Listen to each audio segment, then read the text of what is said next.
1250 high, dumped to 500 here. Then we went up to 1100, and then look at the rollover that took place after that. So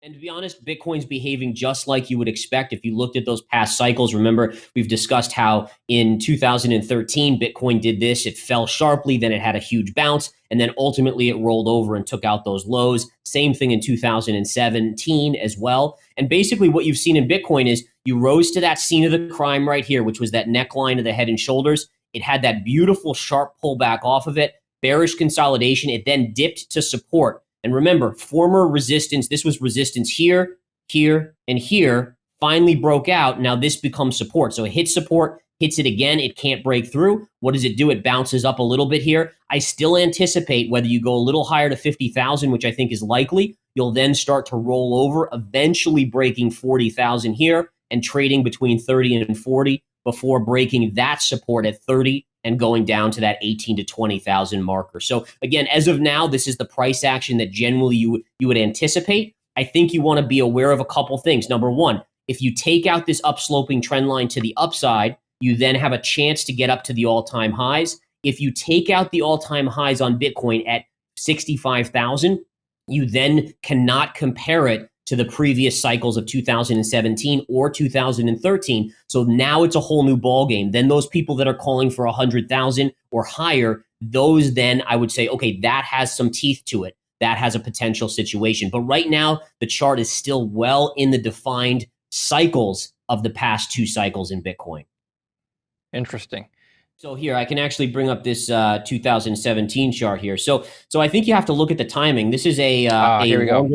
Yeah, here's the chart of 2017. I have to correct myself. It didn't come straight down. It went down, and then it bounced back up, and then it went down. So right now, it looks like we're in the, if we were to make the same comparison, it looks like we're in the second bounce up, right? Yeah, correct.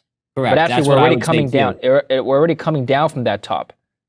So yeah, that's the position I'm in right now, is that it's following the exact situation of the 2017 cycle. And actually, if you go back to the 2013 cycle, it was kind of the same thing, right? 1250 high, dumped to 500 here. Then we went up to 1100, and then look at the rollover that took place after that. So there's a lot to be said for these past cycles showing us the future of Bitcoin. And I think what's so fascinating about the cycles is that it's very clearly in around a 4-year cycle, right? So Bitcoin debuts in 2009. 4 years later, 2013 is the high. 4 years later is 2017 high. 4 years later is the 2021 high. So again, that's why I have so much trouble believing these people that are saying, oh, this time is different, because there's so many things that are aligning with past cycles that until I'm proven wrong, I have to go with what the charts are showing us in this respect. So I think that's important to kind of think about. If you're a Bitcoin investor, I'm a long-term bull. I think you know that, David. I've talked 500,000 as a number for a long-term price target on Bitcoin at 5-10 years out. But in the short term, I got to think that until proven otherwise, it could continue to go lower, just like previous cycles. Yeah. So let me just touch on the long-term thing for a minute here. Would you recommend someone just buying some Bitcoin or Ethereum or whatever other major coin out there and just hibernate, just go to sleep, literally wake up in 5 years, don't touch it? I know it's tempting to trade the swings. You see these volatile swings, and you're like, I gotta do something. But if you're long-term bullish, why save yourself the stress? Just put it in a wallet and leave it alone for 5 years, right? Yeah, you can definitely do that if you're a long-term bull. What I would recommend is what a lot of people do with their mutual funds and 401ks, which is just, literally set aside an X amount of dollars every month, whether it's 10% of your savings or 5%, and just automatically buy on the first day of every month going forward. And this way, you might buy here at 49,000, and then if it dips to 25,000, you're still buying. And then when it goes to 500, you've accumulated more. So I think that would be a one way to do it. If you're a long-term bull, just kind of set it aside and say, listen, retirement funds right here, I got 30 years to go or 20 years to go. I'm just going to buy a little every single month and accumulate. Would you use that strategy for stocks as well? No, not for me. I'm too bearish on the markets longer term. I think that the money printing that the Fed has done has literally wrecked the system. And I do that with gold and Bitcoin, really, and that's really about it. Wow. Okay. That's interesting because, okay, cool. So gold, Bitcoin are your long-term retirement accounts, Yeah, basically. and just to caveat that, there are, so if you're just talking about the S&P as a basket, then I wouldn't do that. But there are certain areas, like for instance, marijuana stocks like CGC here. I can bring up a chart of this one. This one's been beaten down, right? Look at this chart. Constellation Brands owns 40% of them already. They could buy them for pennies on the dollar for what they spent earlier.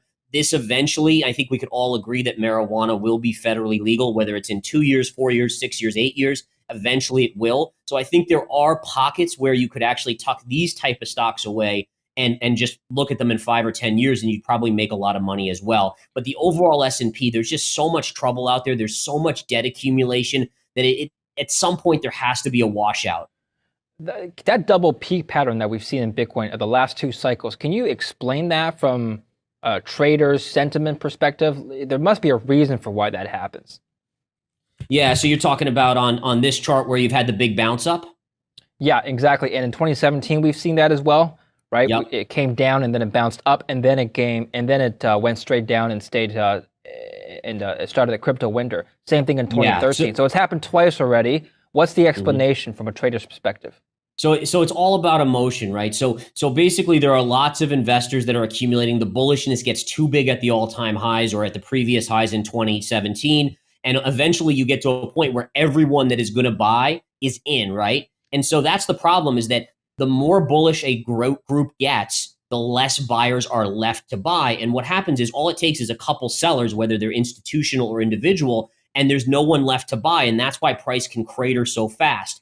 What you saw here is after the drop to 30,000, it went sideways for a long period of time. What that lets happen is that the bullish players that have kind of been shocked by the drop, they slowly start to get that bullish bias again. And they're starting to say, okay, listen, it's not going lower. And then the mantra of like Bitcoin is going to be the future, it's the future, it starts to get ingrained, which then draws them into buy again. And that creates this second wave up of buyers that eventually gets topped out at a lower high. And then again, the sellers eventually come in. And what's so interesting about this, and this is the beauty of charts, is that you can even see it on this CGC chart, right? Here was this could be Bitcoin's chart for all we know, right? The big pop up, this could be 65,000. Here's your drop to 30,000. Here's your bounce back to 53,000. And then look at the chart trail off. And again, the psychology of charts doesn't change depending on what chart you're looking at. It is always the same. And that's fascinating to me. So what's the boogeyman for Bitcoin? The boogeyman for stocks is stagflation. For a Bitcoin investor, what are you checking your closet for every night? I would say, and it's not going to happen, but if all of a sudden the Fed said, hey, we will never print another dollar, and the government said we're going to do a balanced budget, and all of these type of things happened, then I would say, okay, well, the case for Bitcoin is off the table. It is never going to happen. What if the U.S. does what China does, which is to ban crypto trading in the U.S.? Could that happen? I mean, there's always a 1% chance, but honestly, I don't think it will, because one of the best things about China banning cryptocurrencies is that it shifted a lot of the mining to places like Texas. And as soon as you have a big industry in the US that is reliant on Bitcoin, and it's becoming bigger and bigger, then the politicians don't want to, like, for instance, the Texas politicians aren't going to want to, go along with any sort of banning of Bitcoin, because it's going to hurt their industry in their state, right? So you have all this type of impact, where honestly the banning from China was probably a good thing for Bitcoin, especially in the US. So I don't see that happening.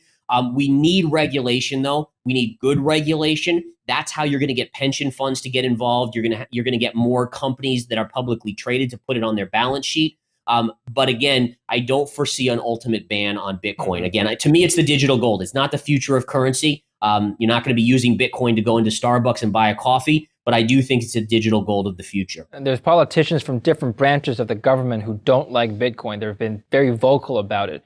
Janet Yellen's one. Elizabeth Warren's another. I'm just naming people off the top of my head, but there's a lot of examples. So what you're saying is these people, even though they're vocally against Bitcoin or cryptocurrencies at large, they're not going to outright ban it, but they will put more regulations on it. That's what's going to happen? Yeah, I think that's the outcome. You're going to have some sort of middle ground where there's regulations put into place to make it safer. For instance, I've had people come to me and say, "Hey, someone stole my SIM card, then they hijacked my crypto account, grabbed all my crypto, and I lost it, and you can't get it back. Crypto accounts aren't insured. They need to put stuff in there to protect the side of the consumer." the person holding it, the average investor. Stuff like that needs to be put in place. Obviously, getting rid of some of the shady action as well would be very important. But again, we can't get a government that agrees on anything, let alone raising our debt ceiling so we don't, as a country, have a default, right? So the odds of them coming together on cryptocurrency, especially when more and more jobs are dependent on it, is very, very slim.